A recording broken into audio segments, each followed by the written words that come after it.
दोस्तों, आपने सऊदीया पर होने वाले हमले के बारे में ज़रूर सुना होगा, जो कुछ दिन पहले ही हुआ है। ऐन उस वक्त जब पाकिस्तान को सऊदीया की मदद की ज़रूरत थी, सऊदी अरब भारत के साथ जाके खड़ा हो गया। यानी जिस वक्त कश्मीर में भारत 2 लाख फौजी दाखिल करके कश्मीरियों पे ज़िंदगी के तमाम दरवाजे बंद कर रहा था, इस वक्त सऊदी अरब भारत में कारोबार के दरवाजे खोलकर भारत के हाथ मजबूत कर रहा था। और यूं सऊदीया ने भारत के साथ 2403 अरब रुपए का तिजारती मुआहदा कर लिया। मुआहदे के मुताबिक हर रोज़ 5 लाख बैरल खाम तेल सऊदीया भारत को बेचेगा। यानी पाक भारत जंग होती है तो भारत के जंगी तैयारों और टैंकों में जो तेल होगा वो किसी और मुल्क का नहीं बल्कि सऊदी अरब का होगा। सिर्फ यही नहीं बल्कि सऊदीया ने भारत की मारूफ तिजारती कंपनी जमनागर में भी अरबों रुपए की सरमायाकारी की है। भारतीय कंपनियों में सरमायाकारी करने का मतलब भारतीय मईशत को मजबूत करना है, और मजबूत भारतीय मईशत का मतलब है कश्मीरियों पे मजीद जुल्म और पाकिस्तान में मजीद भारतीय दहशतगर्दी।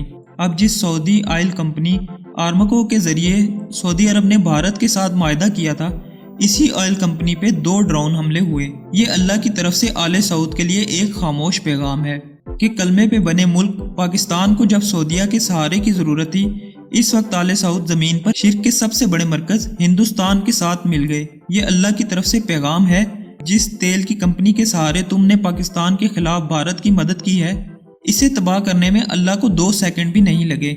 जहां से सऊदी ऑयल कंपनी आर्मको को निशाना बनाया गया, वहां से लेकर यमन तक 1000 किलोमीटर का फासला है। ये फासला ड्रोन्स ने सऊदी फजा के अंदर तय किया। हैरत अंगेज तौर पर जदीद तरीन मिसाइल डिफेंस सिस्टम होने के बावजूद दोनों ड्रोन्स को रोकने में सऊदीया नाकाम रहा।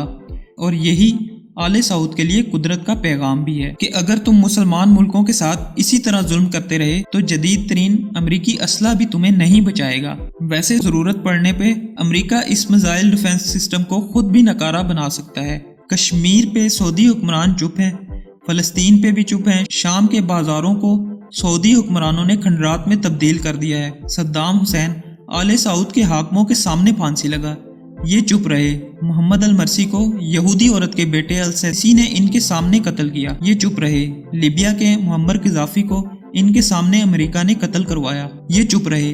गोलान की पहाड़ियों पर इसराइल ने कब्जा किया, ये चुप रहे। ये क्या समझते हैं कि ये खुद अमेरिका से बच जाएंगे? अगर इन्हें अमेरिका ने कुछ ना भी कहा, फिर भी कुदरत और फितरत ऐसे हुक्मरानों को माफ़ नहीं करेगी। फ़लस्तीनियों ने आले सऊद के हुक्मरानों से कहा था, खुद हमारे लिए नहीं लड़ते तो हमें असला दो और अगले जुम्मा की नमाज आकर आज़ाद बैतुल मुक़द्दस में पढ़ लेना। आले सऊद ने असला तो क्या देना था, उल्टा खुद जाकर इसराइलियों से हाथ मिला लिए। ऐसे 2-4 हमले अगर सऊदीया के तेल के कुओं पे मजीद हुए तो शायद आले सऊद के होश ठिकाने आ जाएं और ये सोचने पर मजबूर हो जाएंगे कि ज़रूरत पड़ने पर अमेरिका और भारत काम नहीं आएंगे बल्कि पाकिस्तान ही काम आएगा।